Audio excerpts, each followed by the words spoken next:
Part 1. The wine hit my husband before the toast. The wine hit my husband's chest before the anniversary toast. 1 second. Rowan Vale was standing beside the service doors in his plain black suit, holding a tray he had taken from a trembling waiter so the boy would not be blamed. The next second, Paige Hartwell flicked a full glass of red wine at him in front of half the company and said, "Careful, Claire. Your secret husband is staining the carpet again." The ballroom laughed because they thought they were allowed to. My father did not stop them. My stepmother smiled into her champagne. Rowan lowered his eyes like a man who had learned that silence was cheaper than dignity. In my first life, I froze. I looked at the wine spreading across his shirt, at the guests pretending not to stare, at my family's employees waiting to see whether I would defend the man I had married in secret 3 years earlier. I chose the answer they trained into me. I lowered my head. I whispered his name like an apology instead of a claim. By midnight, my father made me sign a separation statement. By morning, the board used that statement to strip my voting seat, saying I had hidden a shameful marriage and endangered the Hartwell Group's public image. By the end of that month, Paige had my office, my stepmother had my grandfather's trust access, and Rowan had vanished on another business trip I thought was proof he had finally given up on me. 3 months later, when Vale Meridian bought our collapsing company, and Rowan walked into the boardroom as its new chairman, it was too late. I had already signed away the only clause that could have protected me. I died believing I had lost both my husband and myself because I had been too obedient to speak. Then I opened my eyes to the wine flying again. The same ballroom, the same chandeliers, the same guests, the same red stain spreading over Rowan's chest like a wound everyone was enjoying. I had come back to the night they used my hidden marriage to bury me. Only this time, my throat did not close. I looked at Paige's hand still raised in the air, then at the black, half-dome security camera above the west balcony. "Is camera 7 live?" I asked. The laughter thinned at the edges. Paige blinked. Still beautiful, still smug, still wearing the silver Hartwell anniversary pin that should have gone to me as operations director. She was 24, my stepsister by law and my father's favorite by habit. Her gift was making cruelty look like social correction. "What did you say?" she asked. I lifted a napkin from the nearest table and pressed it against Rowan's shirt before he could step away. His eyes met mine for one brief second. In my first life, those eyes had been tired. Tonight, they were controlled. Not weak, controlled. That was the first thing I understood after rebirth. Rowan had never been small. He had been waiting inside a room that did not know his size. I asked whether camera 7 is live. I said, "Paige just threw wine on a company guest during a recorded anniversary event. If we are calling him staff, that is workplace abuse. If we are calling him family, that is public humiliation. Either way, I want the footage preserved." My stepmother, Elise Hartwell, touched my father's sleeve. Her smile stayed bright, but the skin around her eyes tightened. My father, Vincent Hartwell, chairman of Hartwell Group and collector of other people's sacrifices, lowered his glass. "Claire," he said quietly, "do not make a scene." In our family, a scene was never the cruelty. A scene was the moment I named it, Rowan murmured. "Claire, it is fine." He used the same voice he had used for 3 years whenever my family forgot he was a person. Soft, level, almost invisible. It was the voice that had made me misunderstand him. I used to think he endured because he had no power. Now I knew endurance could also be a blade kept in its sheath. I kept the napkin on his shirt. "No," I said, "it is not fine." The room changed. Not loudly. Rich rooms rarely change loudly. A few phones lowered. An assistant stopped pretending to adjust the floral display. The waiter Rowan had helped stared at the floor like gratitude was dangerous. Paige laughed once.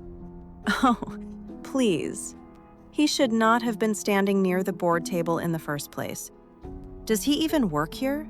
Or is this one of those charity things grandfather left you?" There it was, the old story. Rowan Vale, poor distant relative of a man my grandfather once owed a favor. Rowan Vale, the quiet husband I was forced to marry after grandfather died. Because the Hartwell family needed to honor an old promise, without letting society know we had married their daughter to a man with no title. Rowan Vale. The convenient shame my family hid for 3 years while using my marriage to control me. What they did not know was that I remembered every word they would say next. I remembered the side room, the divorce papers, the board vote, the company acquisition, and I remembered the name printed at the bottom of the document that would one day make them tremble. Rowan Vale, Chief Executive Officer, Vale Meridian Holdings. I turned to the event manager.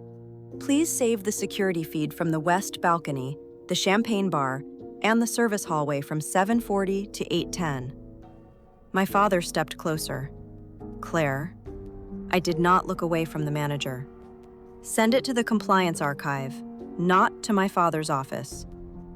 A soft sound went through the room.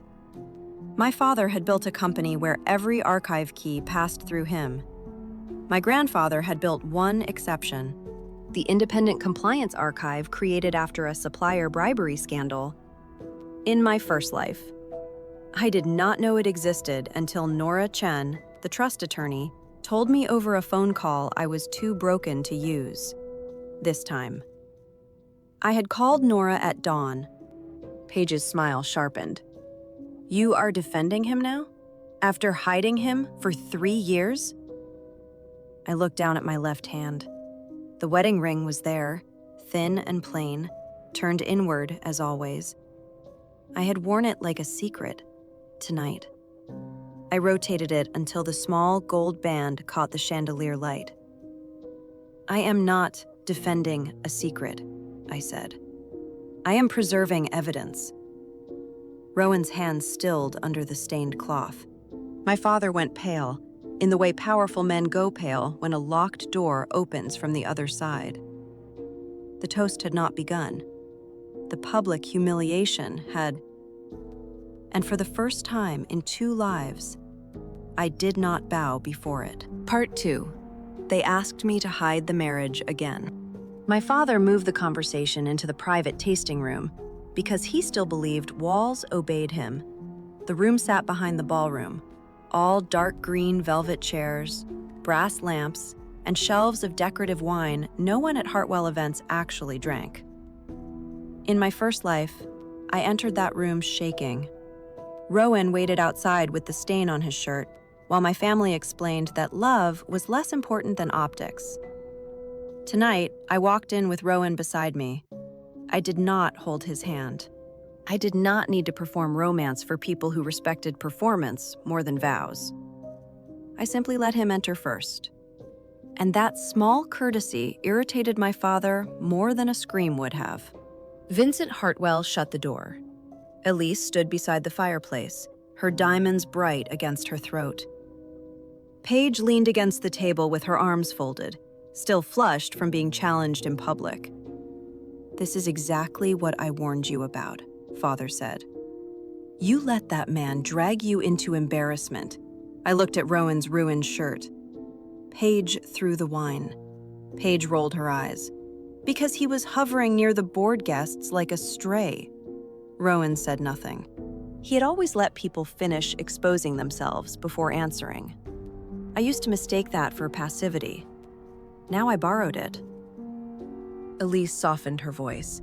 She had a gift for making a knife sound like advice. Claire, darling, nobody is denying the marriage exists on paper, but society does not need every private family arrangement placed on a stage. Your grandfather made a sentimental promise. We honored it. You have been kind to Rowan. That does not mean you should ruin your life defending him against one silly moment. One silly moment. 3 years of closed doors, separate introductions, dinner tables, where Rowan was seated near staff, charity luncheons, where I was called unmarried, board events where I was told not to bring him because investors preferred a clean story. They had turned my husband into a family inconvenience and called my silence maturity. Father placed a cream folder on the table, in my first life. I signed it before reading past the first page. The title had sounded harmless: Public Image Clarification and Voluntary Spousal Separation Notice. Voluntary was always the perfume they sprayed over coercion. Tonight I read the title and smiled. You prepared this before Paige threw the wine? Father did not answer quickly enough. Paige looked away. Elise said, We prepared several contingency documents. A responsible company does that. I opened the folder. The first page said that I, Claire Hartwell, had concealed my marriage to Rowan Vale against company advice, that Rowan's presence at company events had become disruptive, and that I agreed to separate from him privately to protect the Hartwell Group during acquisition talks. There it was, written cleaner than cruelty ever sounds when spoken. Acquisition talks in my first life. I thought the company was stable. I thought Father was protecting the family image. I did not know Hartwell Group had already missed 2 debt payments. I did not know our lenders were circling. I did not know Vale Meridian had quietly purchased the distressed supplier contracts my father used as collateral. Most importantly, I did not know Rowan's business trips were not failures to come home. They were the road he had taken to build the only company strong enough to buy ours without destroying the workers inside it. Why does my marriage affect acquisition talks? I asked. Father sighed. Because investors need confidence. You are the operations director. Your judgment matters. Then why are you asking me to sign a statement saying my judgment is defective? Paige snapped. Because you married him. I turned one page. No, I was married to him by family arrangement, in front of grandfather's lawyer, with father present, with Elise as witness, with Paige holding my bouquet and laughing afterward because the courthouse flowers were cheap. Paige's mouth opened, then closed. Rowan finally looked at her, not angry, not hurt, just looking, and that made her shift her weight. Elise stepped forward. Claire, you are emotional. I am reading. You are making this harder than it needs to be. For whom? The room went still.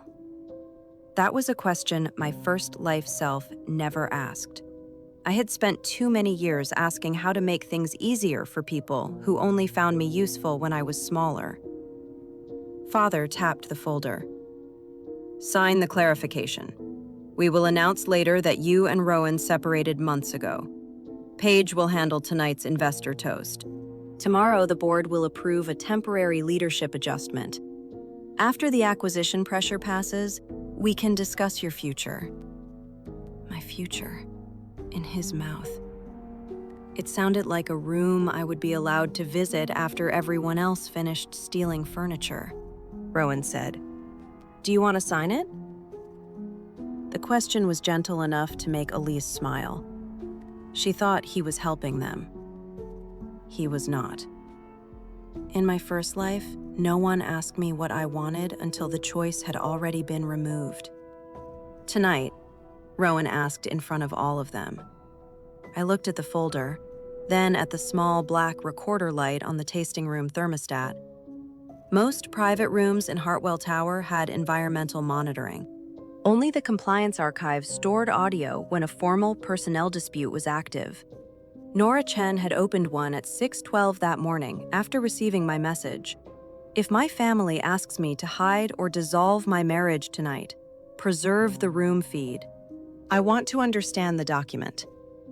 I said, "It says I concealed my marriage. Who instructed me to conceal it?" Father stiffened. "Do not twist this. I am asking a plain question. Who told me not to introduce Rowan as my husband at company events?" Elise's smile dimmed. Paige muttered, "Everyone knew it was better that way." "Better for whom?" I asked again. Paige slapped the table. "For the company, for your reputation, for all of us who had to pretend you did not marry a nobody." Rowan's expression did not change, but Father looked toward the thermostat. Too late. I took the pen from the folder and wrote on the signature line, "Received under family pressure. Marriage not denied. Separation not voluntary. Compliance review requested."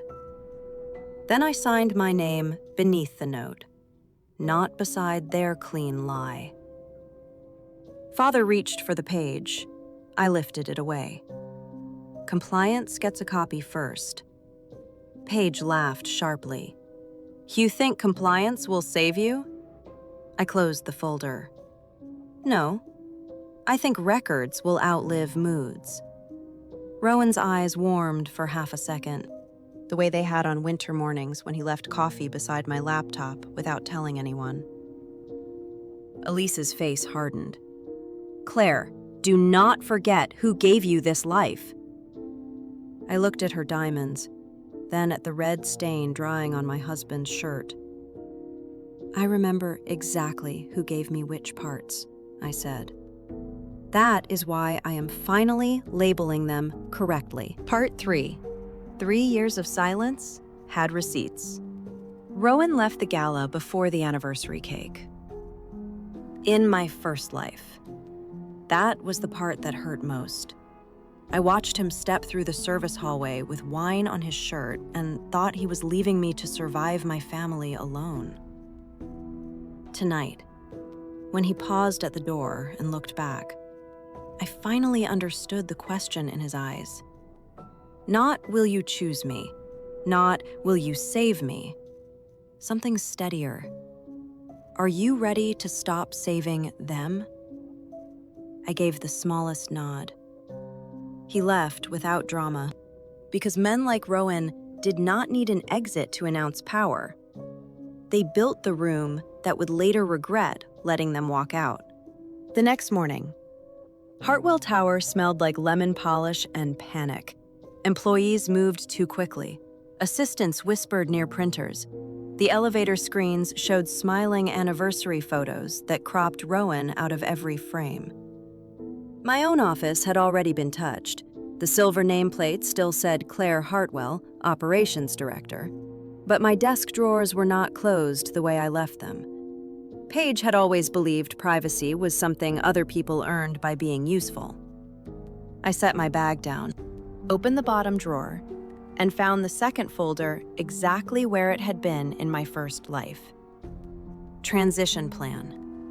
Prepared for Paige Hartwell. Effective upon board approval. In my first life. Seeing that folder made me cry. Today it made me efficient. I photographed every page with the timestamp function on. Paige's plan named my vendor contacts, my warehouse schedule, my cost-cutting model, even the emergency delivery route I had built during the flood season. She had stolen my work before she stole my chair. At the back of the folder sat a draft press release. Hartwell Group announces Paige Hartwell as acting operations lead following Claire Hartwell's personal leave. Personal leave. That was what they called exile when the victim was still breathing. My phone buzzed. Nora Chen, the independent trust attorney, wrote, "Compliance received the tasting room note. Security feed preserved. Do not confront them privately. Let the board packet load. I sat down and replied, Paige has transition folder in my office, photographing now. Nora answered with a single sentence that felt like a hand at my spine. Good. Make them use their own paper. Nora had represented my grandfather's trust for 27 years. She was not warm. She was better than warm. She was precise. In my first life, she called after the board vote and said the family trust contained an anti-coercion clause tied to my marriage. But the clause required proof that I had not voluntarily separated from Rowan. By then, I had signed their statement cleanly. By then, every camera feed had been overwritten. By then, my family's lie had become the official record. This time, the official record was starving for truth. At 10. Paige walked into my office without knocking. She wore cream silk and satisfaction. Rough night? She asked. I looked up from my laptop. For the carpet, maybe. Her eyes flicked to the drawer. She knew. That was the useful thing about thieves. They always watched the place where they hid the stolen thing. Dad wants you in conference room 3, she said. The board prep starts in 20. Then why are you here? To make sure you do not embarrass yourself again. She stepped closer and lowered her voice. Claire, be realistic. Rowan is not worth this. He disappears for weeks. He cannot even protect himself from a glass of wine. Do you really want to lose the company over a man who married up and still looks like he borrowed his suit? There it was. The third trap. In my first life. Paige baited me into saying Rowan was useless too. She recorded me, clipped the sentence, and played it for the board as proof that even I considered the marriage a mistake. Today. I looked at the small phone half hidden beneath her folder. Is that recording for father or for your transition file? Paige's color shifted. What? You should tilt it more toward me. Right now the microphone is pointed at your sleeve. She snatched the phone up. You are paranoid. No, I am experienced. Her smile broke for 1 second, and behind it I saw the girl who had spent years resenting that grandfather left me the operations track while she got charm training and charity luncheons. Paige did not want my husband. She wanted the story that made me unworthy of anything else. I opened a document on my laptop and turned the screen toward her. It was not the transition plan. It was an email ledger. 3 years of anonymous interventions that had saved Hartwell Group whenever my family claimed Rowan was wasting time on business trips. A supplier lawsuit settled through a shell fund. A warehouse strike de-escalated after a mediator appeared under a Vail Meridian retainer. A false rumor about me and a married board member killed before it hit the society sites. A debt extension negotiated by someone who signed only R, V. I had found pieces of it in my first life after losing everything. This morning, I knew where to look. Paige stared at the list and frowned. What is that supposed to be? Receipts, I said. She laughed, but it came late. You think Rowan did all this? I did not answer. I remembered the nights he came home at 2 a.m. smelling like airport coffee, how he would place a folded scarf over my shoulders when I fell asleep at my desk. I remembered asking where he had been and hearing him say, trying to make tomorrow less sharp. I thought it was poetry because poor men could not admit failure plainly. Now I knew it was logistics. Rowan had protected me for 3 years from outside the room. I had protected my family from the consequences of abusing him inside it. One of us had been quiet out of strategy. The other had been quiet out of fear. Conference room 3 was full when I arrived. Father sat at the head of the table. Elise sat on his right with a charity smile arranged over a corporate agenda. Paige took the chair that should have been mine. Around them, board members reviewed tablets. On the screen was a slide titled, "Leadership Continuity During Acquisition Review." My name appeared beneath the word risk. Rowan's name appeared beneath the phrase, "undisclosed spouse." I almost admired the efficiency. They had turned a marriage certificate into a weapon and forgotten that weapons keep fingerprints. Father gestured to the chair at the end. "Sit. Claire, we are going to fix what you damaged last night." I sat. I placed my phone face down. The recorder was already on, and Nora's compliance line was listening. Father began smoothly. "For the sake of transparency, Claire will acknowledge that her private marital arrangement created confusion during last night's investor event." I looked at the screen. "Private marital arrangement means my husband..." A board member coughed. Father narrowed his eyes. "Do not interrupt." "Then use the correct noun." Elise touched his arm again, the same calming motion she used before pushing someone down a staircase of polite words. "Claire, this is not about denying Rowan. It is about protecting everyone from the consequences of your choices." I turned to the board. "Then the board should know my choice last night was to preserve footage of an executive family member throwing wine on my spouse." Paige's chair scraped. "It was a joke." "Good," I said.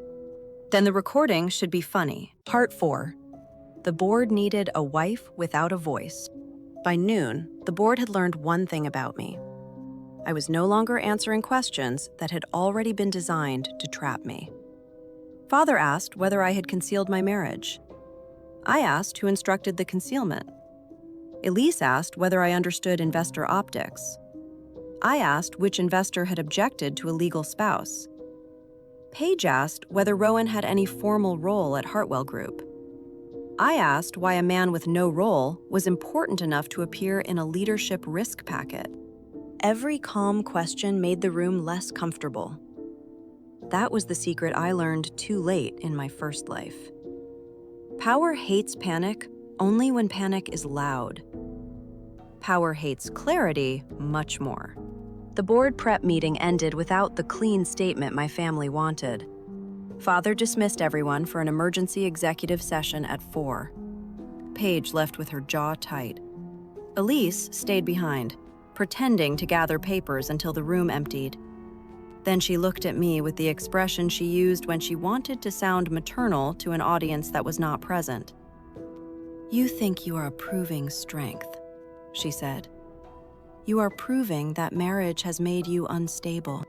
I slid the risk packet into my bag. "Marriage did not make me unstable." "Then what did?" I met her eyes. "Learning how much stability cost me." For a moment, she looked older. Not guilty, just tired of having to work harder. At 1, I went to the archive room on the 17th floor. It smelled like paper, dust, and air conditioning set too low for humans. Nora Chen waited beside the secure terminal in a navy suit, silver hair pinned at the back of her head. She did not hug me. She handed me a visitor badge and said, "You are late by 4 minutes." I almost laughed. "It is good to see you too." Nora's mouth moved by 1 degree, which for her was practically a musical number. Then she opened the Hartwell Family Trust file. On the screen, my grandfather's signature appeared at the bottom of a document I had never been allowed to read properly. He had known more than I thought. Maybe old men who built companies understood the appetite of the children waiting to inherit them. Clause 12, Nora said. If any trustee, family officer, or board-aligned relative coerces Claire Hartwell to deny, dissolve, or materially misrepresent a lawful marriage for voting control, public image, or corporate succession, All disputed voting authority tied to Hartwell Family Holdings is frozen pending independent review. She said it like a weather report. I heard it like a door unlocking.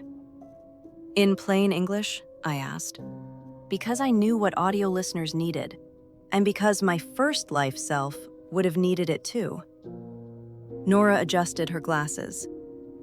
If they force you to hide or abandon your husband so they can take your seat, they lose the power to use your shares until outsiders review the abuse. There, simple, human, sharp. I placed my signed note from the tasting room on the scanner. Received under family pressure. Marriage not denied. Separation not voluntary. Compliance review requested. Then I added photos of Paige's transition plan, the risk packet, the public image statement, and the message father had sent at 11:42. Do not mention Rowan in the executive session. Let me handle the marriage issue. Nora watched the files upload. You understand this may expose more than your family dinner manners. I am counting on it. She looked at me for a long second. And Rowan? My fingers paused above the keyboard.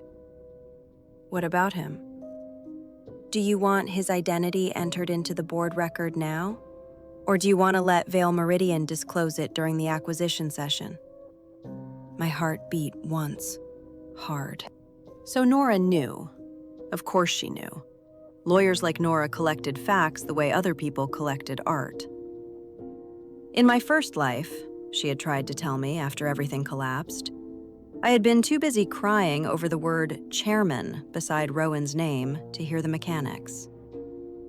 This time, I asked the right question. Which gives the record more weight? Nora nodded, approving despite herself. Let the acquisition session disclose it. Your family must make their statements while still believing he has no power. The contrast will matter. Contrast. That was a generous word for letting arrogant people walk willingly into a lit room with mud on their shoes.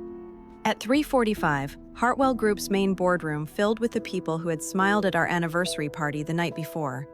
The room sat on the 32nd floor, with glass walls, a long black table, and a view of the city my father used whenever he wanted visitors to feel small.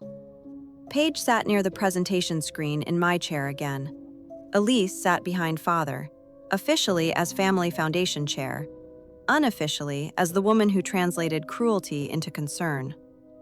On the screen, a slide showed the logo of the potential buyer, Vale Meridian Holdings.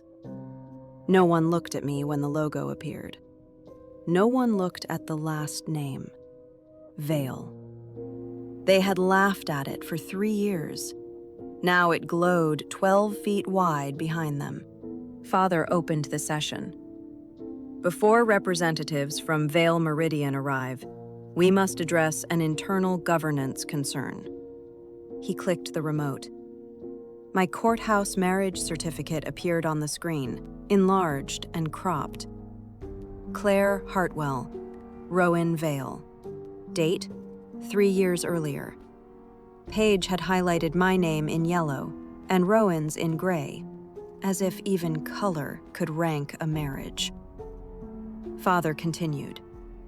Claire entered a private marriage arrangement without proper board disclosure, then allowed the spouse involved to create a scene at last night's event. I looked at the screen and felt strangely calm.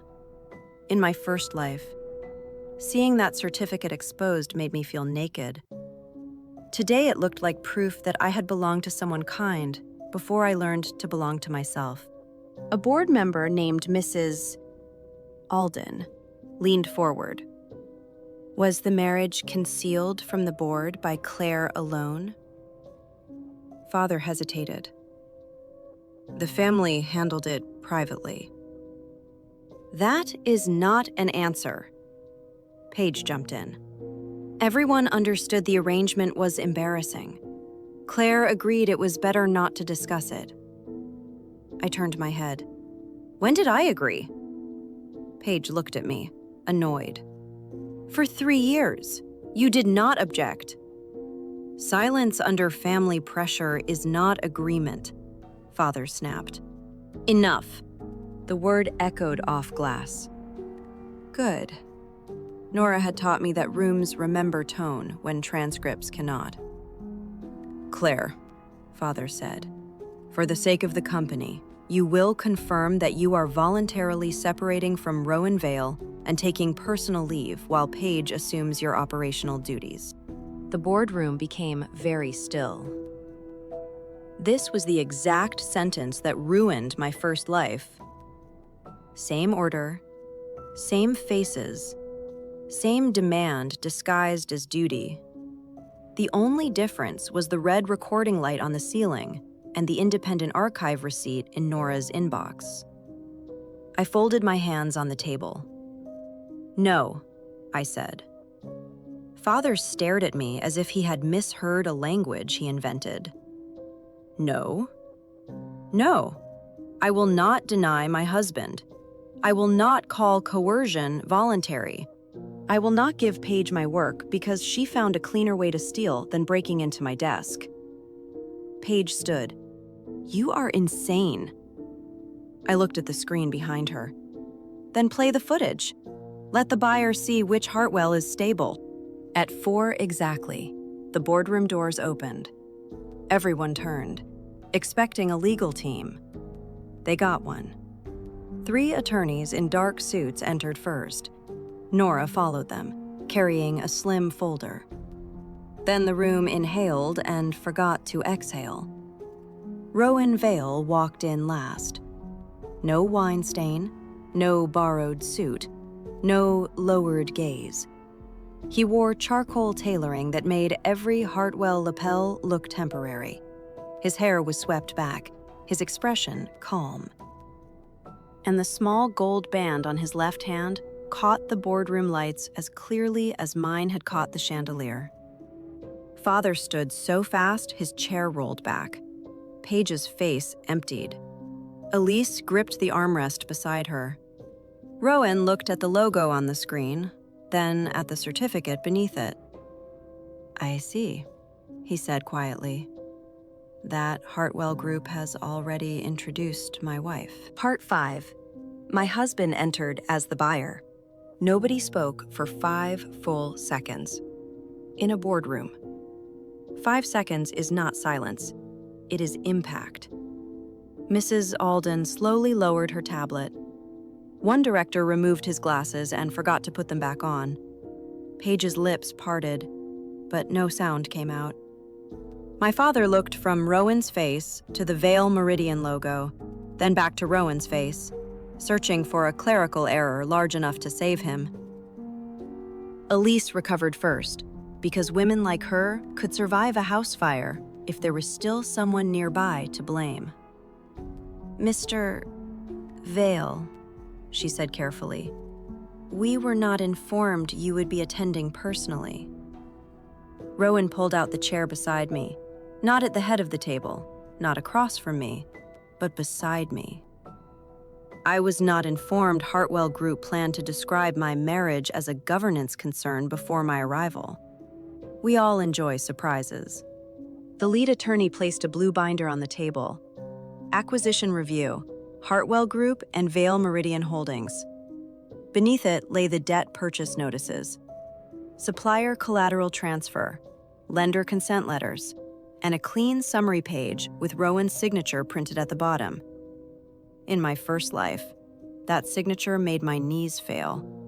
Today, I read it as confirmation of something I had already chosen to face. Rowan was not a poor husband who became powerful by magic. He was a man who had spent 3 years building leverage, while my family mistook silence for failure. The business trips, the late-night calls, the anonymous fixes, the times he came home tired and still listened to me talk about warehouse delays. They had not been excuses. They had been scaffolding. Father cleared his throat. There seems to have been a misunderstanding. Rowan looked at him. Which one? The part where your daughter is my wife? Or the part where you tried to make her deny it before negotiating with my company? A small sound escaped Paige. Rowan did not turn toward her. That was somehow worse than anger. Men like Father understood rage. Indifference from someone with power terrified them more. Father said, "The marriage was a private family matter." "You put the certificate on a boardroom screen." Rowan replied, "That was your choice." Nora opened her folder.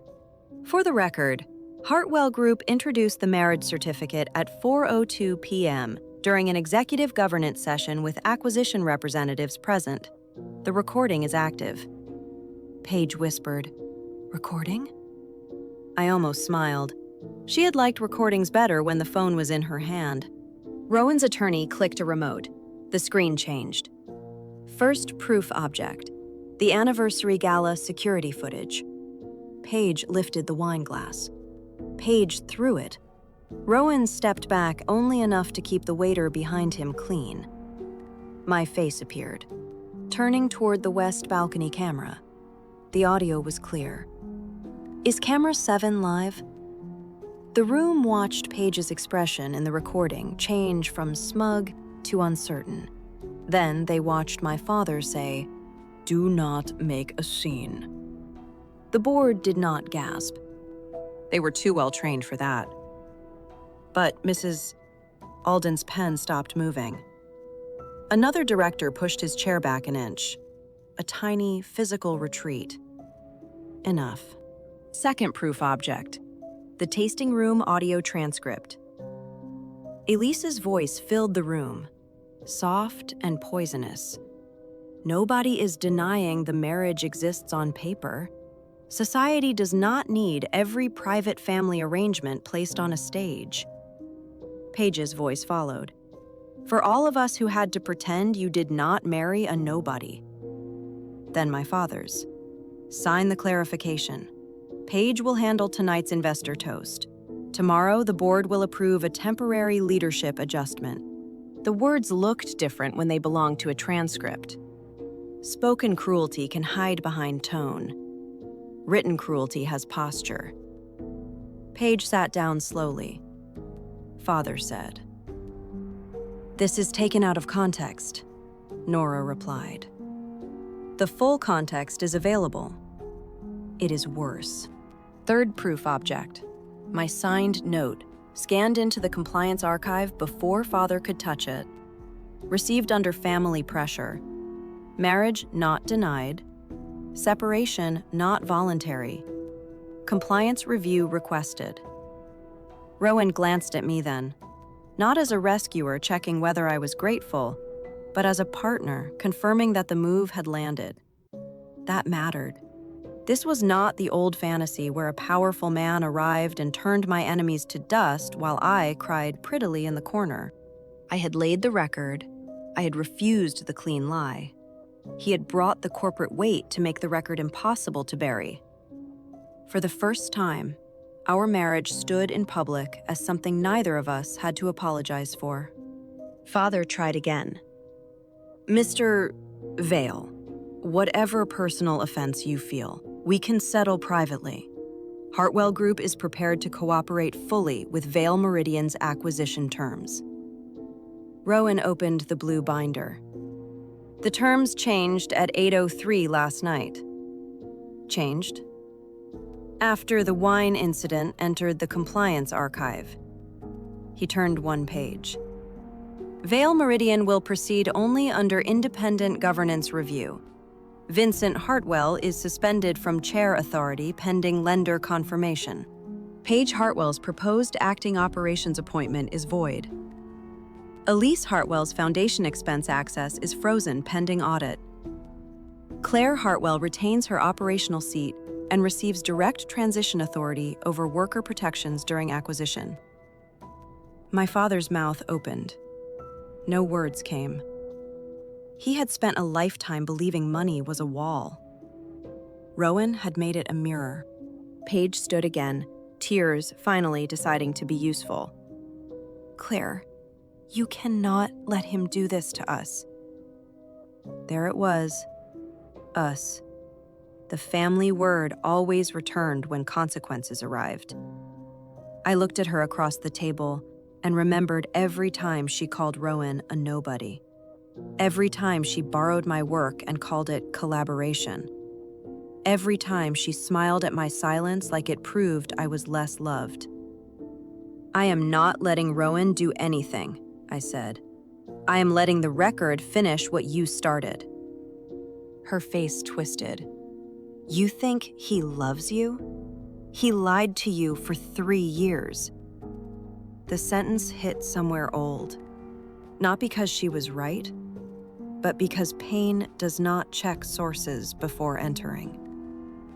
Rowan did not interrupt. He let me answer. Yes, I said. He hid things from me. The room sharpened. Paige looked relieved, as if she had found a crack. I turned to Rowan. And we will discuss that where my family cannot weaponize my feelings for minutes in a board packet. Then I looked back at Paige. But he did not throw wine on me. He did not prepare my resignation. He did not ask me to deny my marriage so he could steal my seat.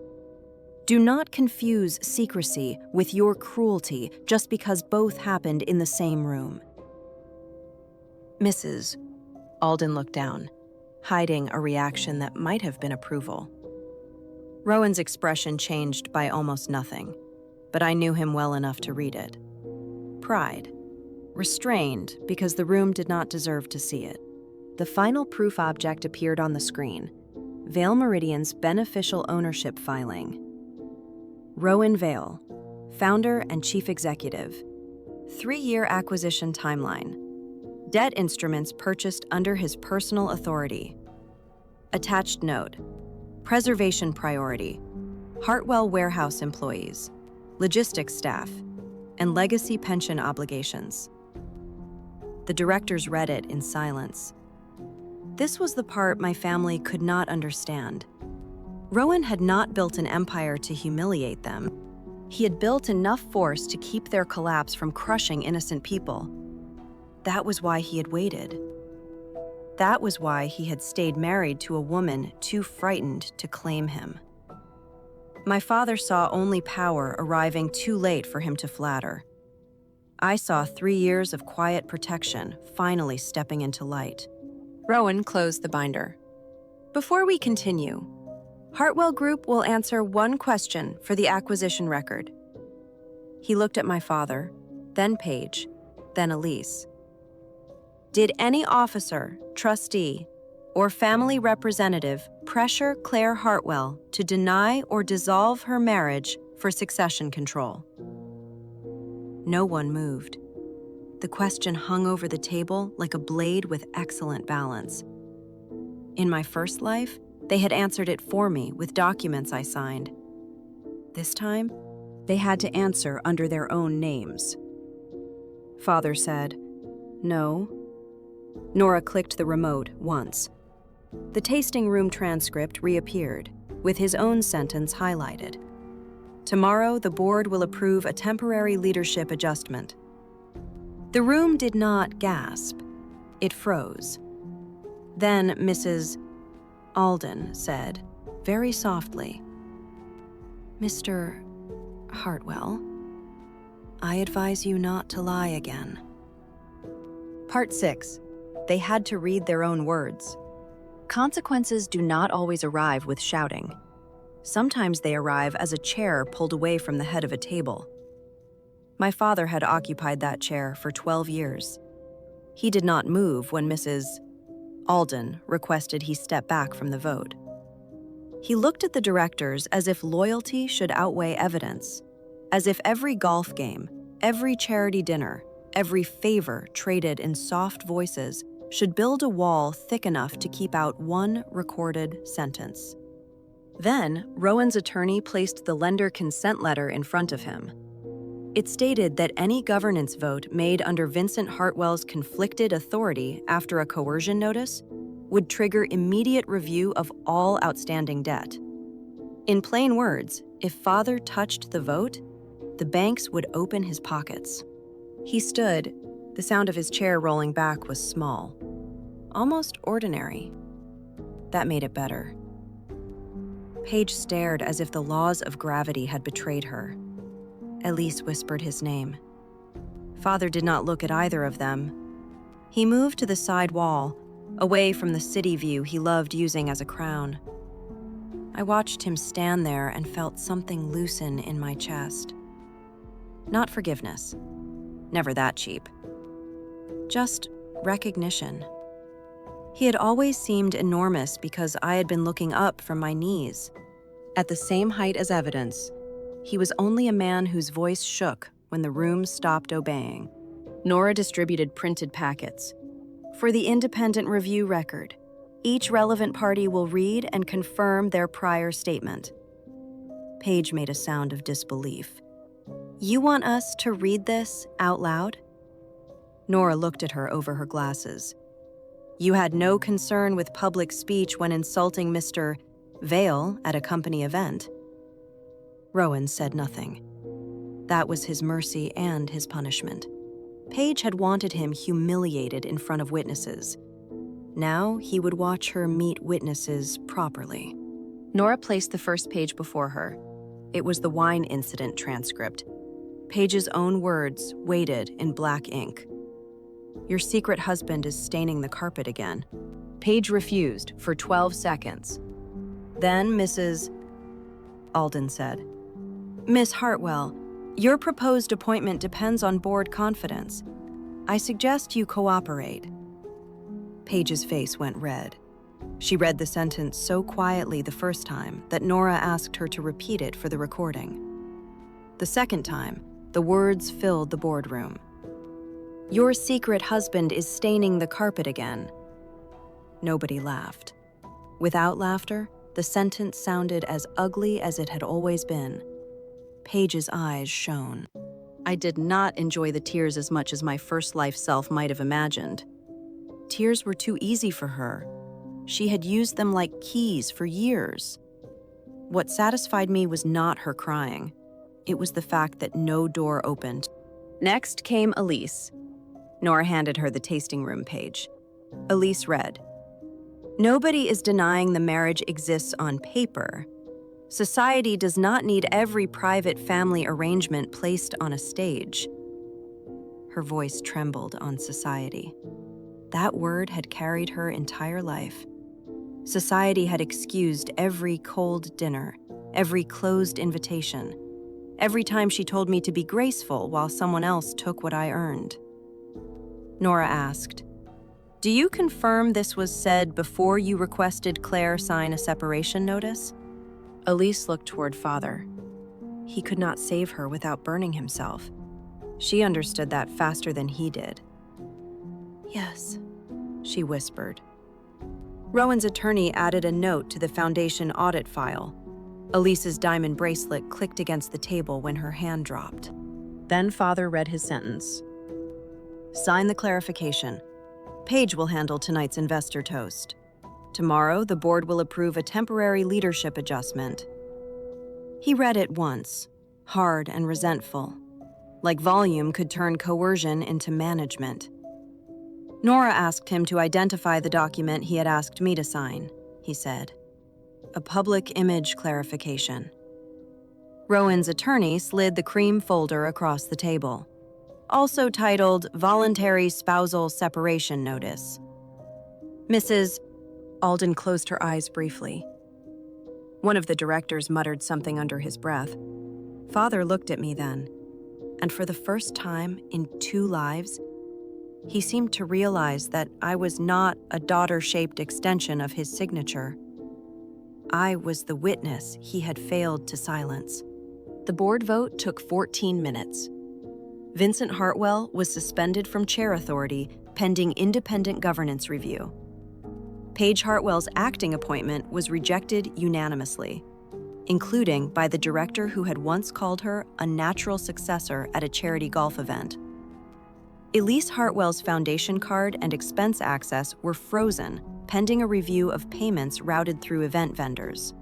The Compliance Archive received formal authority to preserve all footage from the anniversary gala. Tasting room, conference room 3.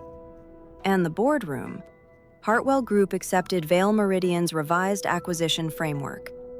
With worker protections, pension preservation, and independent oversight. My operational seat remained mine, not because Rowan loved me, not because the board suddenly discovered justice in its coffee, because the documents made theft more expensive than truth. Paige pushed back from the table. "This is because of him," she said, pointing at Rowan. "You all are scared because he has money now." Rowan finally looked at her directly. "No, they are scared because your family has debt." Her mouth snapped shut. He continued, voice calm. "Money did not create your words, Miss Hartwell. It only prevented you from burying them." Paige turned to me. "You knew?" I thought of the first life, of dying with unanswered questions, of waking to wine in the air, and choosing evidence before emotion. "I knew enough to let you speak." That hurt her more than if I had said yes. Villains prefer being outplayed by secret genius. It flatters them. Being ruined by their own normal behavior is harder to dress up. After the vote, the room emptied in layers. Directors first, urgent and quiet. Attorneys next, collecting binders with the tenderness of people carrying loaded weapons. Elise left without touching my shoulder. Paige waited near the door as if expecting someone to follow and comfort her. No one did. Father stayed by the window until Rowan's attorney reminded him his access badge would be temporarily restricted. That sentence did what my tears never had. My father flinched. Hartwell Tower had his name on the building directory, but for the first time, the doors cared about a system he did not control. When only Rowan, Nora, and I remained. Nora placed one final envelope before me. "Your grandfather asked that this be opened only if Clause 12 was invoked." I stared at the handwriting on the front. "Claire, when they ask you to be graceful," my throat tightened despite myself. Rowan started to step back, giving me privacy. I caught his sleeve. Not dramatically, just enough. He stopped. I opened the envelope. Inside was a short letter and a second copy of my marriage certificate. Grandfather's writing was uneven near the end of his life, but the words were clear. "If they ever make you ashamed of the person who stands beside you, ask who profits from your shame. Love is private when it is tender. It becomes public when someone tries to turn it into a leash." I read the last line twice. Rowan did too. Nora pretended not to see. My grandfather had not known Rowan would become a CEO. He had not needed to. He had known my family. He had known me. Maybe he hoped the marriage would give me one person outside the Hartwell machine. Maybe he underestimated how long fear can teach a woman to keep even kindness at arm's length. I folded the letter and placed it beside the ring on my hand. 3 years of secret marriage. 3 years of being called foolish, stained, hidden, compromised. The secret had not protected me, but the truth, once documented, had learned how to walk. Part 7. I stopped wearing the ring backward. Rowan and I did not talk in the boardroom. That mattered. In my first life, I would have followed him into the hallway begging for explanations, desperate to know whether he had loved me, hated me, used me, saved me, abandoned me, or simply become too large for the small story my family gave him. This time, I gathered my papers first. I signed the transition authority page. I confirmed with Nora that the compliance archive had redundant copies. I sent a message to my warehouse managers, telling them no jobs would be cut during acquisition review without my approval. Only after the practical things were done did I walk to the rooftop garden where Rowan had waited for me 3 years earlier on the day of our courthouse wedding. He stood near the glass railing, city wind moving through his dark hair. Below us, Hartwell Tower glowed like a building that had not yet realized its old king had left the throne. Rowan had changed into power so smoothly in the boardroom that any stranger might have believed the poor husband had been in act. I knew better. The quiet man in the stained shirt had been real. The chairman in charcoal was real too. People are not lies just because they have more than one room inside them. Still, pain does not disappear because understanding arrives with good posture. I stopped beside him. "How long?" I asked. He did not pretend not to understand. Vale Meridian was incorporated 5 years ago. I became majority owner 3 years and 4 months ago. The first Hartwell debt purchase was 2 years ago. I looked out over the city. "So before our marriage," "Before," he said. The words sat between us. Not an excuse, a fact. "Did grandfather know?" Rowan's jaw shifted. "He knew I was not what your father thought. He did not know how far the company would go." I almost laughed. That sounds exactly like him. For a while, we listened to traffic far below. Then I asked the question that had lived under every other one. "Why let me believe you were powerless?" Rowan turned the wedding ring on his finger. "At first, because your family was watching every financial tie around you. If they knew I had resources, they would have tried to use the marriage to reach them or force you to choose before you were ready. Later, because I thought actions would be cleaner than explanations, I handled problems around the edges. Suppliers, rumors, debt pressure.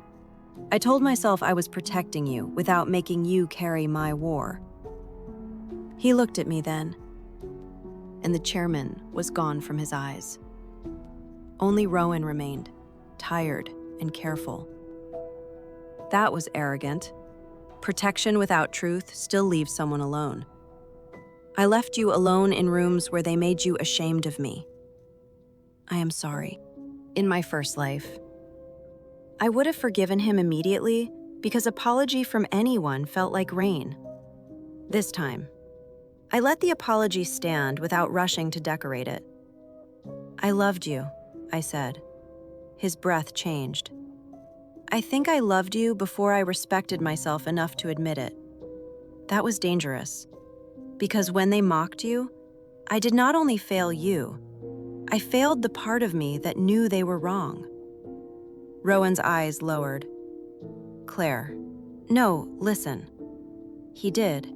That was one thing I had always trusted. Rowan listened like words were physical things. "I am grateful you built enough power to stop them. I am angry you decided alone what I could handle. Both are true." He nodded once. "Both are true." A message lit on my phone. "Nora, board minutes locked. Clause 12 active. Vincent access suspended. Paige appointment void. Elise audit opened." I showed Rowan the screen. He read it and handed the phone back without touching my fingers too long. Even now, after exposing a company, he was careful with consent in small things. That was why Paige's accusation had not worked. Rowan had secrets, yes, but he had never treated my life like an object he owned. My family had done that with smiles. I slid the phone away. "What happens to Hartwell now?" "You tell me," he said. "Vale Meridian controls the debt. The board accepted revised terms, but the transition authority names you. You would let me decide?"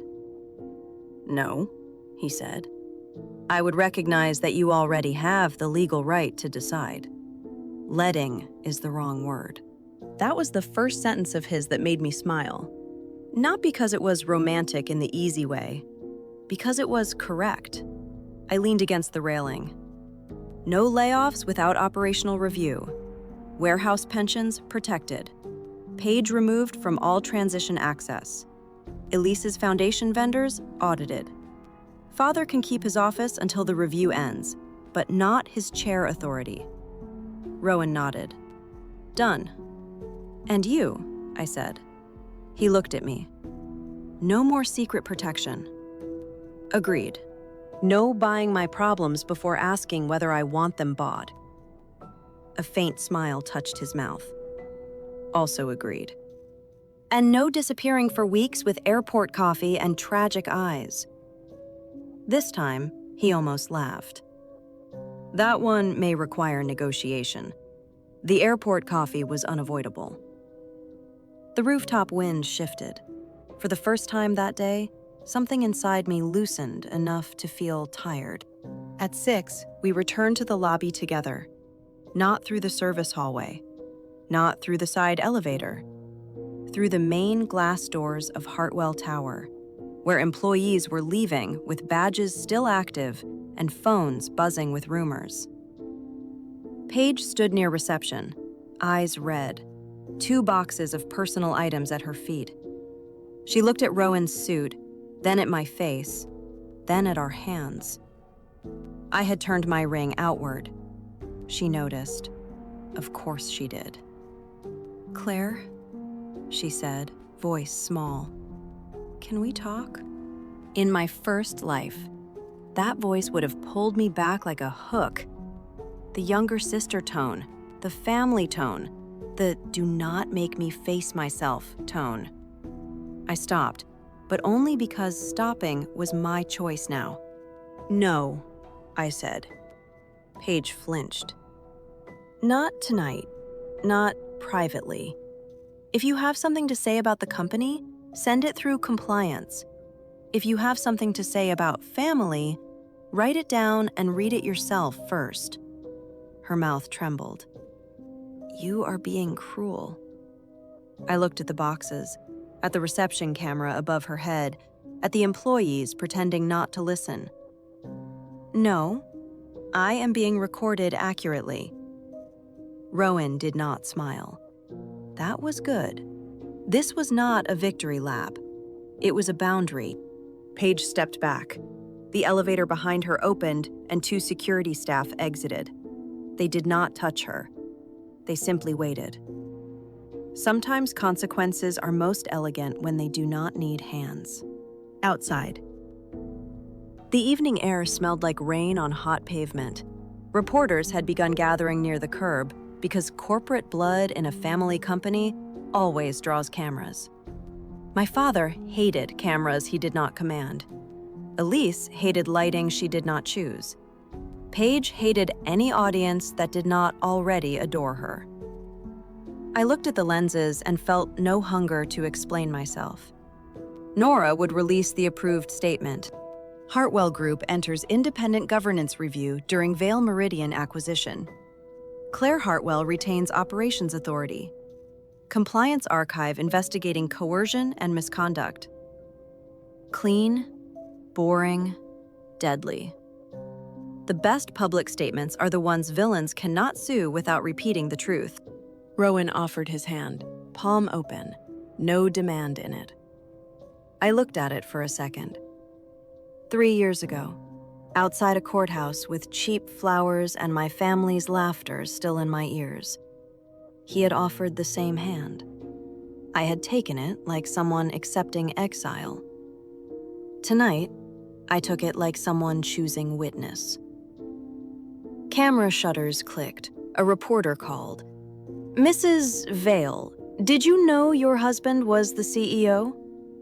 I turned toward the cameras. In my first life, I would have hidden behind him. In this one, Rowan's hand stayed warm in mine, but I answered for myself. I knew he was my husband, I said. The rest was a board problem. The clip went everywhere by midnight. They called it the Secret Marriage CEO Reveal. They called it the Hidden Husband Boardroom Twist. They called it a Cinderella Reversal. which was stupid because I had done far too much paperwork to be compared to a shoe. But somewhere among the noise, employees kept their jobs, Paige lost her borrowed future, Elise's foundation opened its books. Father learned that a daughter can be quiet for years and still remember every door. And Rowan came home that night not as my rescue, not as my shame, not as a secret folded behind my ring, but as the man I would choose again, only with the truth between us. Before sleeping, I placed grandfather's letter in the top drawer of my desk. Then I took off my wedding ring, cleaned the faint red wine mark from its inner edge, and put it back on facing outward. Rowan watched from the doorway. "Does that mean I am forgiven?" he asked softly. I considered him, the city lights behind him, the long road between secrecy and trust. "No," I said. "It means you are no longer hidden." His smile was small and real. Mine was colder, steadier. Mine. For 3 years. They called my husband my shame. I let the board meet him, and they learned he had always been my proof.